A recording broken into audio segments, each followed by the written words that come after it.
雍正7年，福建巡撫向皇帝奏稱，吸烟風氣日盛。這裡的吸煙就是吸鴉片。雍正治國頗有道德潔癖，聽聞此物會上癮，又傷風敗俗，於是下令禁煙館，抓煙販。1757年普拉西戰役，英國東印度公司戰勝了法國東印度公司支持的孟加拉王公，後者在英國的支持下成為孟加拉國。從此，英國東印度公司在孟加拉規模化的把罌粟當成財政作物經營。帝國的禁令總是這樣，雖然清廷沒有廢除過禁煙令，但是對權貴們而言，只要稍微避避風頭。不久之後，鴉片又通過走私大量灌進廣東沿海。有人上奏說，八旗兵、綠營兵抽上了這玩意兒都打不動仗了，官員也是抽得蔚然成風。於是乾隆皇帝龍顏大怒，他當然不擔心鴉片害人，而是擔心不去鴉片，官將不能理事，兵將不能禦敵。於是3令5申嚴禁鴉片。可是鴉片屢禁不止，除了上癮性，更關鍵的是治理失靈。走私窩點在海上或者在外國，衙門根本夠不着。只要地方上的關節一打通，煙販們即使是東窗事發的，也只是抓一批放一批，整理整理，生意還可以繼續做。禁令就跟擦屁股的紙一樣。到了嘉慶、道光2朝，鴉片問題變得更加嚴重，朝廷進一步把禁令升級為制度。1800年禁止了生產與進口鴉片，1813年新規，吸食鴉片者也要杖責100。到了1838年，走私鴉片的刑罰已經升級到了死刑。但實際上，鴉片產業依然在迅猛發展。到了1820年代，內陸省份大範圍種植罌粟已不稀罕，沿海省份進口鴉片的生意也是紅紅火火。估計1823年到1831年，进口鴉片造成了清國1800萬兩白銀的外流。鴉片戰爭前更是衝到了3000萬兩，而此時大清一年的財政收入也是3000萬兩左右。所以道光朝廷裡吵翻了天，一派是以徐乃濟為首的持開派。1836年，他遞上了折子，主張與其讓洋人賺，不如徹底廢除禁制，允許大清百姓也種罌粟。憑借大清土地廣大和人民吃苦耐勞的優勢，早晚把洋人的鴉片生意給擊倒。穆彰阿、琦善等大員也贊成此方案。另一派則是以林則徐為首的嚴禁派。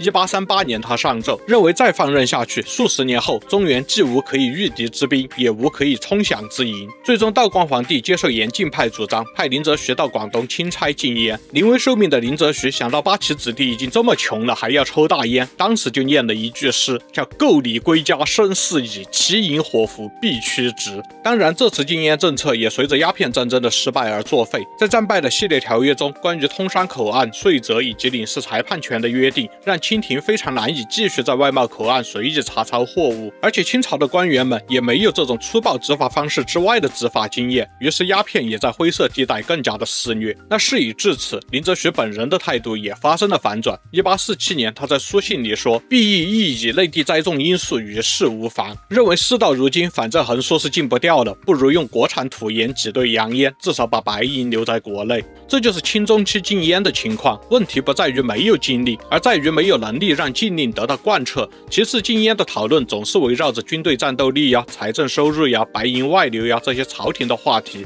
導致社會力量對此的支持力度也不夠。鴉片戰爭之後不到10年，太平天國又一刀插穿了大清財政的大動脈，漕運稅源斷絕，軍饷卻直接爆炸。於是朝廷只能飲鴆止渴，允許團練、湘軍、淮軍這些地方武裝自己去找錢。其實中國歷朝歷代都把這件事看得很重。歷史上，如果一個朝廷在短時間之內突然將軍隊經商和地方團練都允許了，那基本就是離亡國不遠了。即使仍然有操作上的細節限制規則也是如此，不到萬不得已，朝廷是不會這樣幹的。話說回來，這些地方團練雖然被允許自己找錢了，但是要靠權力尋租的話，當初朝廷找不來的錢，他自己也找不來；要靠依附暴力的話，也不能長久。而且當初朝廷也不是沒有暴力，即使自己做的過分一些，也多不了太多錢。最後發現這鴉片生意還真是個好東西。曾國藩就在奏折裡說：“煙雖害民，而禁無忌，可權宜行之。”那直白的說就是打仗要錢，沒錢就沒兵，沒兵就沒江山，江山都要沒了，你還在乎害不害民嗎？伊藤博文認為，19世紀中國的天命大事本應該是大清亡於太平天國，而後中國開始正兒八經的嘗試近代化。但是英國人錯誤的決定鎮壓太平天國，才給大清強行續了命。不過從錢的角度來看，也可以說太平天國這次大清是靠鴉片把命續上的。那從太平天國時期開始，大清各地都開始從鴉片上抽水。稅，什麼煙泥、煙捐、牌照費，這些是地方軍費來源的絕對大頭。太平天國被鎮壓之後，也不會放過這麼大一筆錢，還得想辦法撈得更多。於是李鴻章主持，為鴉片設計了一整套財政制度，比如進口煙按箱計稅，內地分銷再按斤計捐，還有煙票這種煙稅的繳稅憑證在金融市場上流通，方便進一步擴大煙稅收入的可能。可以說是牌照、稅票、期票的方式都用上了，稅收效率拉滿。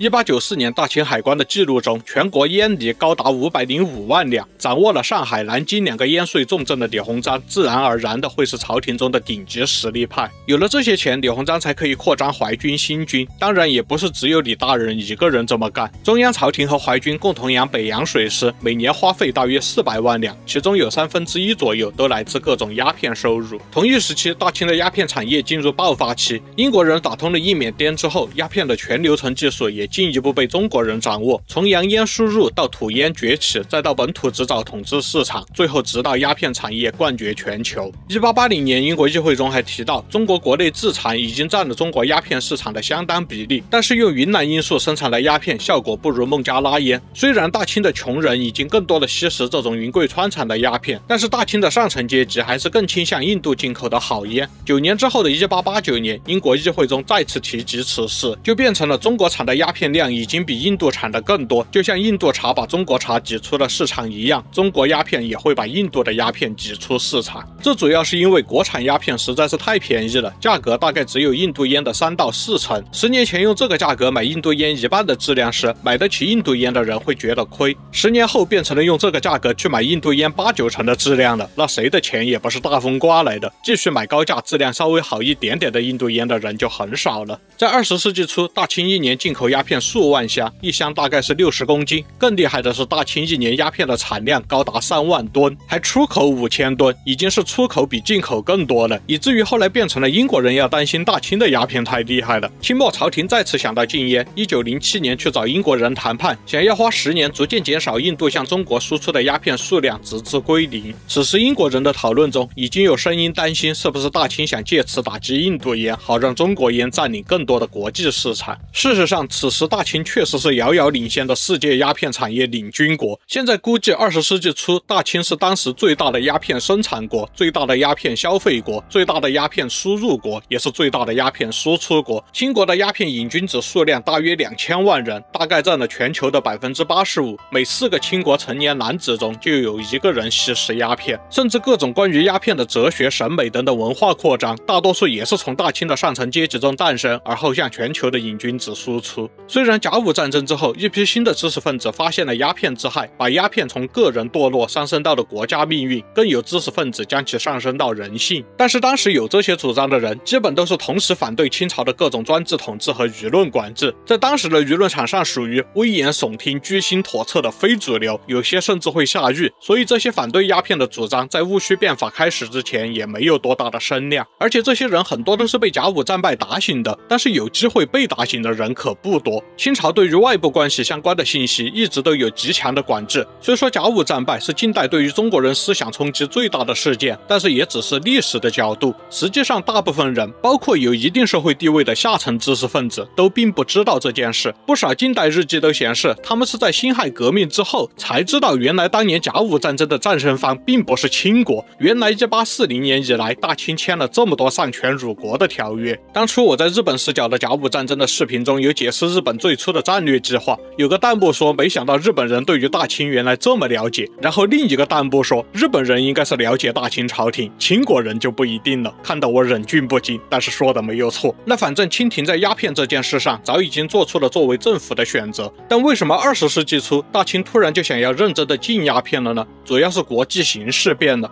隨着英國政壇的良心派崛起和美國強大之後清教徒的影響力擴大，列強們開始對發展中國家施加上政壓力。從1890年代開始，英美的清潔政客們激烈抨擊鴉片對於身體和精神的殘害，並且試圖推動由英美政府出面幫助後發地區的人民擺脫鴉片。這個幫助當然既有激勵也有壓力，很多國際上的事情就得與鴉片相關的事物掛鈎了。大清最終以減免賠款、經濟補助等等為條件，與歐美國家簽署了一系列承諾禁煙的文件，計劃了10年禁煙的章程，並且接受國際監督。20世紀初，這次大清的禁煙目標本來是要最終徹底禁止，但是呀，鴉片佔財政收入10實在是太多了。清廷一邊喊着改革，一邊又離不開這棵搖錢樹。剛開始時進展很緩慢，美國驻华官员的1906年年報中就寫道，雖然清帝國已經宣布開始禁煙，但是該季度帝國海關體系下的鴉片相關收入依然比上一年同期增長，帝國境內的鴉片運輸量也在持續增長。四川、陝西、甘肅、雲南、貴州、山西等多省依然遍布着鴉片生產相關的產業。不過晚清政府的風格雖然是說話就當放屁，但是在真的明着把承諾變成放屁之前，還是會做做樣子的。整體來說，這次禁烟還是穩步推進的。到1909年，大清的鴉片種植量已經比1903年下降了37%。與大清的逐步推進相比，全球的禁烟步伐就迅速很多了。畢竟別的國家鴉片產業也沒有大清那麼龐大，整理起來就快很多。1908年開始，美國的西奧多·羅斯福政府積極聯絡歐亞國家，希望推動全球禁煙。1909年，13國在上海開會，討論鴉片、嗎啡等的成癮物的問題，基本達成了一致。1912年，包括清國在內的世界主要大國共同簽署了國際鴉片公約，禁止了鴉片在民間的流通。不過還沒有來得及實施，大清帝國的命運也就到這一年為止了。都看到這了，別忘了點讚、訂閱、熱推，還有硬幣呀！我們下期再見。